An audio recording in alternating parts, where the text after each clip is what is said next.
बिस्मिल्लाहिर्रहमानिर्रहीम, अस्सलाम वालेकुम। खेलों की खबरों पर तबसरा और तस्वीरों सजे स्कोर के एक और प्रोग्राम के साथ सैयद याह्या हुसैनी आपकी खिदमत में हाजिर है। पाकिस्तान क्रिकेट के बारे में हमेशा ये बात की जाती है कि एक ऐसी टीम है जिसके बारे में कोई पेशगोई नहीं की जा सकती।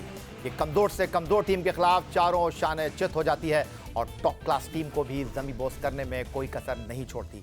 पाकिस्तान क्रिकेट टीम गुज़िश्ता चंद बरसों से शिकस्त के उन भंवर में फंसी हुई दिखाई दे रही थी जिससे निकलने के लिए कोई ऐसा फॉर्मूला लाना था कि वो होम ग्राउंड में मुसलसल नाकामियों से बाहर निकल सकें।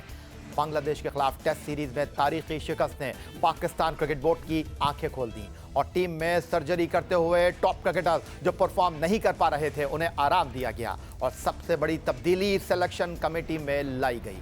साबिक टेस्ट क्रिकेटर आकिब जावेद को सिलेक्शन कमेटी में इख्तियारात दिए गए। आकिब जावेद ने यह दावा नहीं किया कि हमारी सबसे बड़ी ताकत क्या है, बल्कि उन्होंने टीम मैनेजमेंट को यह बावर कराया कि इंग्लिश टीम की कमजोरी क्या है, ऐसी कंडीशंस पर उन्हें कैसे हराया जाए, जिसके बाद मुल्तान के दूसरे टेस्ट से स्पिनर्स का जाल बिछाया गया और पाकिस्तान टीम साजिद खान और नोमान अली की बदौलत इंग्लिश बैटर्स को काबू में करने में कामयाब हो गई और पाकिस्तान की इस तारीखी जीत में कामरान गुलाम, सलमान अली आगा और सऊद शकील ने शाना बशाना खड़ा होकर अपना किरदार खूब निभाया। पाकिस्तान ने 11 साल बाद इंग्लैंड को टेस्ट सीरीज़ में शिकस्त दी, 3.5 साल बाद होम ग्राउंड पर टेस्ट सीरीज़ में कामयाबी समेटी और होम ग्राउंड पर इंग्लैंड को 8 साल बाद शिकस्त से 2-4 किया।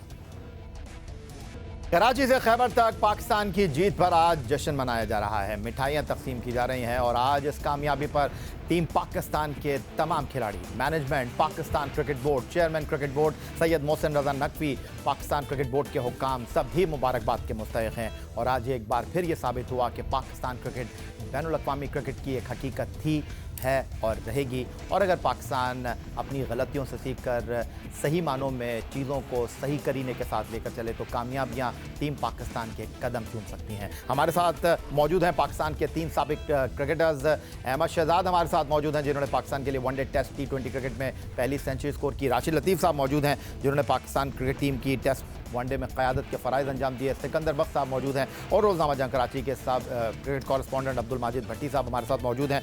सबसे पहले मैं अहमद आपकी तरफ आ जाता हूँ कि अगर मैं आपसे ये जानना चाहूँ कि ये जीत हमारे लिए कितनी इंपॉर्टेंट थी और बांग्लादेश के ख़िलाफ़ हारने के बाद हमें ऐसा लगा कहीं कि नहीं यार इंग्लैंड को तो हम पकड़ नहीं सकते, और पाकिस्तान की इस जीत पर आप क्या कहेंगे? ऑब्वियसली बहुत ज्यादा इंपॉर्टेंट है। जीत ही होती है, जीत के साथ सारे एक मोराल अप होता है और आपको टाइम मिल जाता है। देखिए पाकिस्तान के लिए इस जीत के साथ होना ये है कि पाकिस्तान 9वें नंबर पे टेस्ट पे आ गया था, अब उनको टाइम मिल गया है अपनी गलतियों पे काम करने का। गलतियों पे काम तभी सबसे बेहतरीन तरीके से होता है जब आप जीत रहे हो, प्रेशर कम होता है तो आप वाइजली डिसीजंस ले सकते हैं। तो अभी एक डिसीजन जब हमें आकिब जावेद साहब आए उनके आने से मिला कि उन्होंने जिम्मेदारी ली। हम क्यों आकिब जावेद को प्रेस कर रहे हैं? क्योंकि उन्होंने बोल्ड डिसीजंस लिए, उन्होंने जिम्मेदारी ली। बहुत सारे लोग टीम के अंदर से भी टीम के बाहर से भी वो डिसीजंस लेने के लिए राजी नहीं थे, लेकिन उन्होंने बोला कि मेरी जिम्मेदारी है। तो मजा आता है कि जब एक बंदा हाथ उठा के खड़ा करे और कहे कि हाँ यार मैं जिम्मेदार होता हूँ, और वो चीजें पे ऑफ हो रही हैं। उन्होंने किया क्या? सबसे पहले तो उन्होंने स्पिन ट्रैक बनाए, उसके बाद उन्होंने डोमेस्टिक के प्लेयर्स को इज्जत दी। कामरान गुलाम को लेके आए, आते साथ उसने सेंचुरी जड़ी और टीम का मोराल वहां से ऊपर गया। और उसके बाद आप देखें पाकिस्तान टीम ने वापस मुड़ के नहीं देखा। हमारे कुछ कोच जो टीम के अंदर है वो बोल रहे थे कि हम स्पिन ट्रैक इसलिए नहीं बनाते कि हमारे स्पिनर्स के पास इतनी एबिलिटी नहीं है कि वो 20 विकेटें ले सके।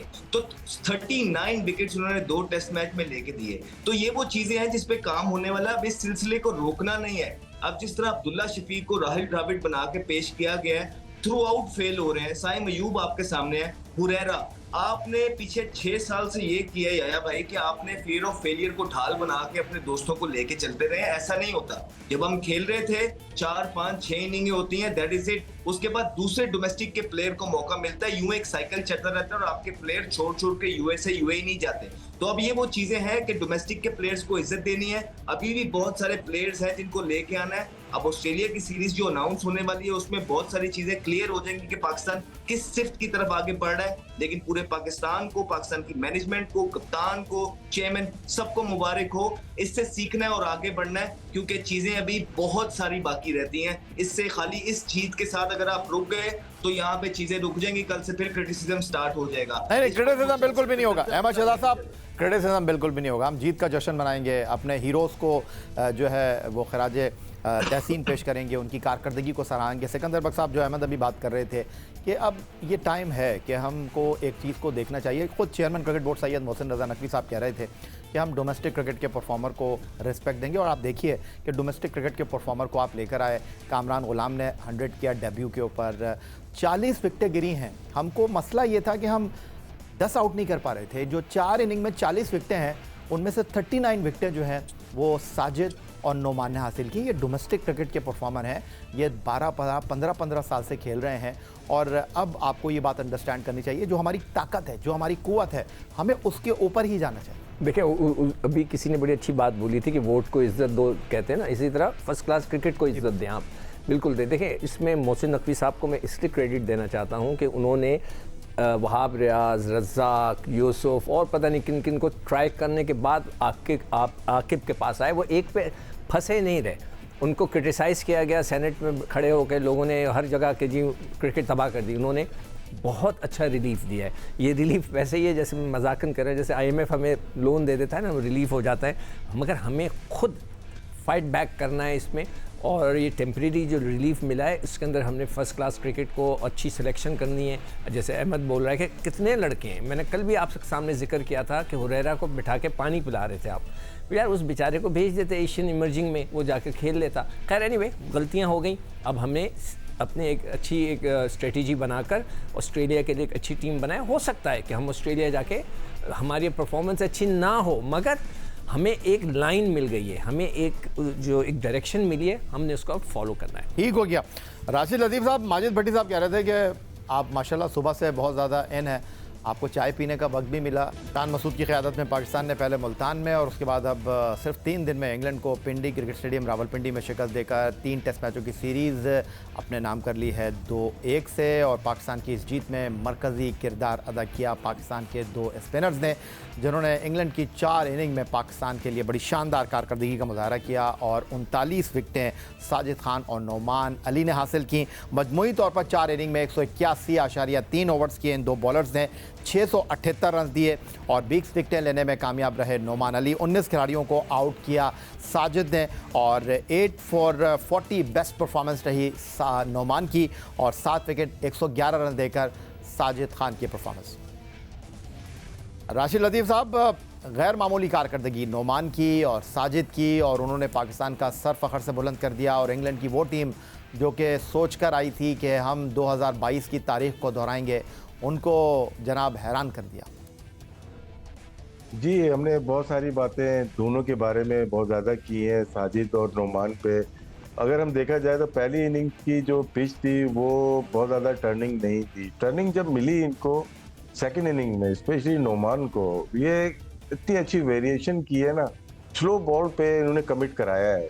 अगर आप देखें, जो रूट को देखें या बेन स्टोक को देखते हैं या स्मिथ को देखें, ये कमिट हो गए कि स्लो बॉल हुई और खेलने चले गए। ये एक आर्ट है, जो स्पिनर्स हैं उनको ये आर्ट आता है कि कब आपको तेज़ बॉलिंग करनी है, 90 प्लस पे करनी है, फिर उसी में आप 75 की स्पीड पे कर दें। ये इनकी जो वेरिएशन थी ना आज के मैच की या मुल्तान टेस्ट मैच की, ये बहुत कमाल थी। ये एक्सपीरियंस से आता है, ये T20 के मैचेस से नहीं आता। जिस तरह से सिक्कू भाई ने बात की है, अहमद ने बात की, डोमेस्टिक में जब डोमेस्टिक में खेल के आपके 70 मैच हैं या 115 मैचेस हैं, तो आपको आइडिया हो जाता है कि किस पिच पे हमें कैसी बॉलिंग करनी है। ये दोनों पहले भी खेलते रहे, 2021 में आए, 22 में आए, फिर ड्रॉप हो गए, क्योंकि हमारे पास फ्लैट पिचेस थी और ऐसी पिचेस थी जिसपे 1 इंच भी ब्रेक नहीं होती थी और 1 इंच स्विंग नहीं होती थी। इसकी वजह से जो बैशिंग हुई है हमारे स्पिनर की और पेसर की, पेसर भी हमारे ख़त्म होते चले गए। पिचेस की जो तैयारी थी वो नामुनासिब थी। हमें जीतना है, हमें इंडिविजुअल तैयार नहीं कर रहे हैं। हमें अगर जीतना है तो टर्निंग पिचेस बनानी पड़ेंगी। हमारे पास रिवर्स स्विंग वाले बॉलर नहीं है, वरना आप कोशिश करते हैं कि रिवर्स हो जाए, हम जीत जाए। अभी हमारे पास जो हमारा मेन हथियार इंग्लैंड के खिलाफ था वो स्पिनिंग ट्रैक का था, क्योंकि उनका डिफेंस बहुत तगड़ा नहीं होता। वो एक ही स्टाइल से खेलते हैं, वन वे ट्रैफिक की तरह वो खेलते हैं और वो पूरी तरह से नाकाम हुए। पहले भी आपके शोज में बोल चुका हूँ कि इंग्लैंड पहली टीम WTC से बाहर, वर्ल्ड टेस्ट चैंपियनशिप से बाहर होने वाली टीम होती है। बहुत शुक्रिया राशिद लतीफ़ साहब, और माजरत चाहूँगा माजिद भट्टी साहब, आपसे ब्रेकिंग की तरफ हमने जानना है, लेकिन मैं आपको ये बताता चलूँ कि एक बार फिर आपसे मुलाकात होगी शाम 5 बजे सिकंदर बर्ग, राशिद लतीफ़, अहमद शहजाद और अब्दुल माजिद भट्टी के साथ पाकिस्तान की जीत पर। अल्लाह हाफ़िज़।